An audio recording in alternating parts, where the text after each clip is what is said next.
The battle lines for this ACT election campaign were clear well before the race to polling day began. Public transport and health have been recurring themes over the past 4 years. But the 8th Legislative Assembly had much more on its plate. Mr Fluffy, leadership change and a string of scandals. Political reporter James Fettis takes a look back. It all began with an anxious wait and a Greens wipeout. That party's sole remaining member siding with Labor in the dead heat result. It's taken nearly a fortnight, but the Territory finally has a new government. The resulting agreement secured light rail for the city and defined the opposition's key pledge for the next 4 years. There are no circumstances in which light rail will go ahead under a Liberal government. We will terminate this project. The Liberal leader who fought the election wouldn't stay to see that through.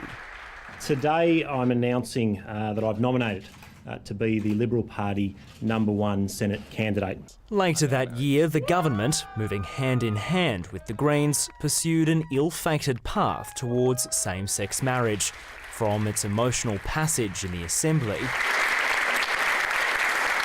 to a 5-day flurry of ceremonies. I now have the very greatest pleasure to declare this couple legally married. The law met its demise in the High Court. A bit devastated today, but we might go home and have a bit of a cry together. An unexpected crisis grew the following year as the scale of loose-fill asbestos became clear. The government was handed a $1 billion lifeline by the Commonwealth to buy and knock down more than 1,000 affected homes. Ultimately, every house has to be demolished. We can't leave a Mr Fluffy house standing in Canberra. The program attracted controversy, with former residents given the right to buy their land back at a price. I know that people then say, why don't you just live somewhere else? Why don't you move on? The only thing getting us through this has been that we'll be able to go home. In late 2014, the Chief Minister followed her former counterpart into the Senate.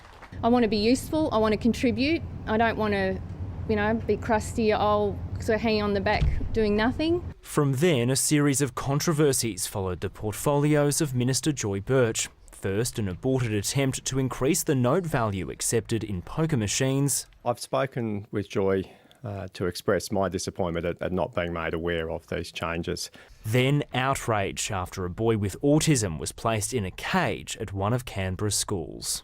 I am immensely disappointed, disturbed and quite frankly disgusted that this structure was allowed in our school. It is absolutely unacceptable. Finally, Miss Birch resigned from Cabinet amid a police probe into the handling of sensitive information in her office. Instead, she wanted to concentrate on her local patch. My resolution this year is to focus on this community first and foremost. An eventful 4 years to help inform the 4 to come. James Fettis, ABC News, Canberra.